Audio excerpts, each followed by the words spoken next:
The CIA's covert hunt for Noah's Ark sparks new questions amid claims the biblical boat has been found, ladies and gentlemen. Wow, this story's been going crazy. Not just this, but this whole CIA psychic endeavor to find the Ark of the Covenant, Noah's Ark, and you have this story now about the secret city beneath the pyramids. Everybody's wondering about the questions and the origins of humanity. Did you guys know that at the time of Cleopatra, I should say, the time distance between us and Cleopatra is the same as Cleopatra to the Great Pyramids of Egypt. That's how old they are. They are great questions, and there are claims they found Noah's Ark. Is it that this was a story of God flooding the earth, and Noah saved two of every animal, or at least as many as he could, two of every animal? Maybe it's allegorical, maybe it's literal. I doubt it's literal. There's way too many different animals, but maybe. Or perhaps it's just some guy who built a boat and put his farm animals on it, and when a flood happened in his region, not the whole planet, he saved them, and this story turned into something greater and grandiose. Don't know for sure, my friends, but one thing that's very interesting is how many great flood myths there really are. And then you have the mud flood theory, which is a bit wild, but it posits that there was a great flood on this planet. And anybody who's ever experienced a real flood knows that when the waters recede, the sediment stays.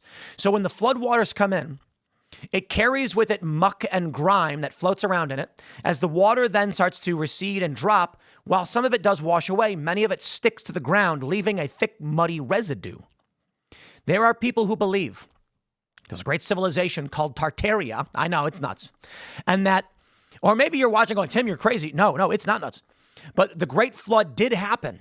And Noah did save these animals, or maybe they're unrelated, but a great flood happened, and it swept mud across all of these cities, wiping out much of civilization. And then when the waters receded, it buried buildings.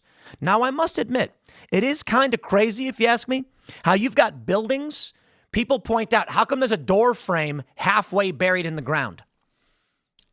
I don't know, because I've seen them, and it is kind of weird.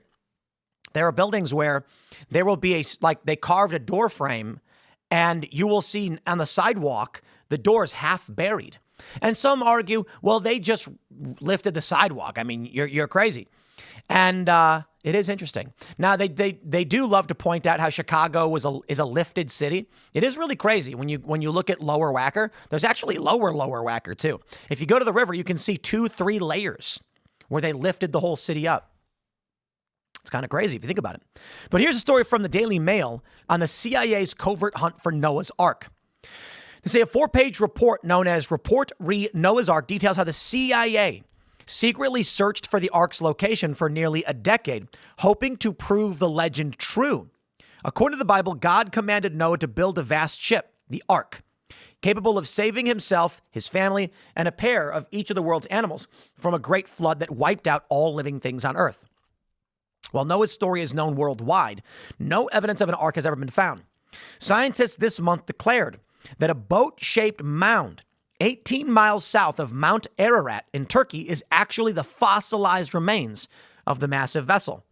Soil samples show traces of clay-like materials, marine deposits, and ancient remnants of marine life dating back to the time of Noah. The team also suggested that the findings showed human activities in and around Mount Ararat. The CIA file declassified in 2002 appears to reveal that U.S. intelligence community has had their eyes on the exact spot since 1957. Take a look at this. Scientists say that a large boat-shaped geological structure could be the remains of Noah's Ark, as new evidence shows the area was flooded 5,000 years ago. But just the area? Perhaps then it is. A guy built a boat. People thought he was crazy. He put 2 of each of his farm animals on it. Not 2 of every animal, but every animal they had. And when the floodwaters actually came, he was saved and everyone else died. For the people who lived there, their known world was flooded. Now, maybe that's blasphemy. I don't know for sure. But you can see this area near Turkey. The CIA papers detail how a request to track down the Ark came from multiple individuals within the U.S. government. DCI William Colby, who headed the CIA from 73 to 76, was ordered to develop an advanced technology looking for satellite photography of Mount Ararat in 1974. The request came from Lieutenant Colonel Walter Brown, a high-ranking official in the U.S. Air Force, who was on a mission to determine whether any evidence of the Ark could be found. The reason the Air Force was interested in Noah's Ark was not given. Do you guys ever play Assassin's Creed? Not the crackpot weird stuff that they have now, but the original story. All of this lines up with like an ancient aliens theory that maybe it wasn't God or angels or whatever, but advanced technologies. And so you start to wonder why the CIA would want to dig around this area where they think there may have been an ark. I mean, take a look. It's really interesting. Perhaps that was a great vessel. At the time, 5,000 years ago, a vessel of that size may have been the biggest feat in the world. Why would they be interested? Well, some people believe that, again, to go back to the original Assassin's Creed, or even the modern ones, they basically, it's all ancient aliens, that game, for real. You've got like the apple of Eden is like a computer that grants you power or whatever. It's technology. The staff of life, the tree of life or whatever. Basically, they're exploring these biblical ideas and historical myths as if they were actual science and technology that we didn't understand.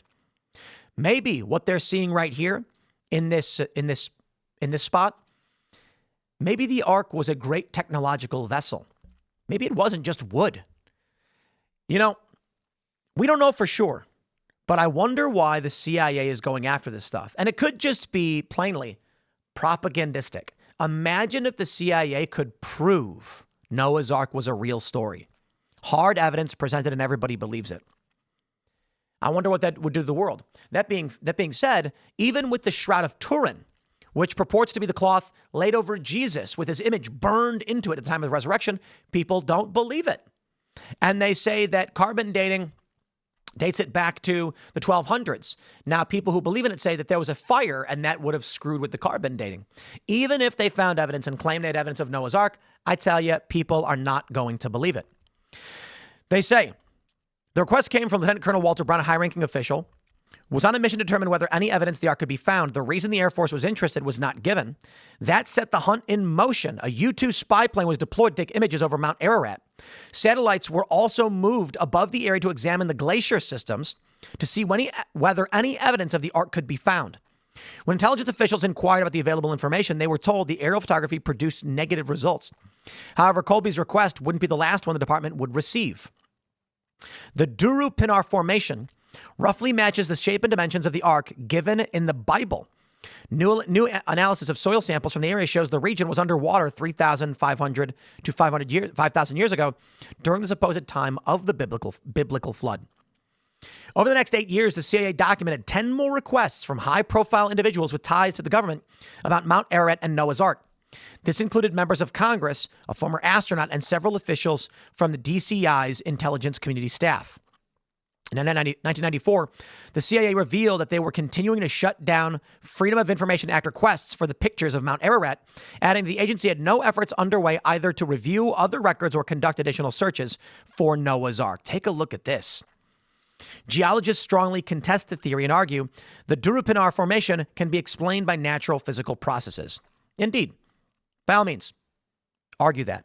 You know what's wild is also the Eye of the Sahara. Let me pull this one up. Some people think it may be Atlantis, the Reichat structure. Take a look at this. Maybe. You know, I wonder. They've barred people from actually diving into this. And there are people who think this matches the description of what Atlantis really was. What if? And I know people wish this were true. They really do. There was an ancient and powerful civilization, and they got destroyed. And then it's all been wiped out. I don't know. So I wrote my own little treatment entertaining the idea, and it goes something like this. Humans evolved on Venus. A runaway greenhouse effect began to destroy the environment in the atmosphere some hundreds of thousands of years ago.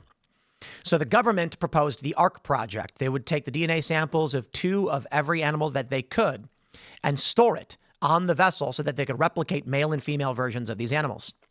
This perhaps could go back even millions of years. Who knows? The Ark project, of course, would be militaristic. Only some people would be chosen. The ship then terraforms the Earth, or the terraforming of Earth begins. They then leave to go to the Earth, which is very similar in size to Venus. They then create this great city of Atlantis, advanced technology. But due to political instability, lack of resources, and with a limited population, the ability to produce and maintain the technologies of that lost civilization would eventually dissipate. And the people would begin to forget how these technologies worked. As technologies began to fail over maybe a couple hundred years, people start to branch out and move to various parts of the world. Who knows? It's a fun idea, but maybe it's just crazy. Maybe we were all just created here a long time ago. But I wonder why so many ancient cultures around the world have a great flood mythology. Could it just be that people experience floods? They live near water sources, so everybody experiences a flood and they write a story about a flood that came and destroyed their city? Maybe. Unfortunately, I think that's the likely scenario, and we're not going to know. Because it's possible that there were civilizations before us that were advanced and powerful, and they just got wiped out. Some people wonder, what would life be like in a post-apocalyptic reality? But the reality is we're living in it. So many civilizations have risen and collapsed. Ancient Egypt, how'd they build the pyramids? Some people speculate they know. There's a lot of official answers. Thousands of years later, you had Cleopatra. The Roman Empire collapses. Technology was lost. They had plumbing. Here we are today. What would happen if our global order collapsed? And in 300 years, people forget how to make computers. It's possible, man. Stick around, my friends. We got more segments coming up. Follow me on X and Instagram at Timcast, and we'll see you all in the next bit.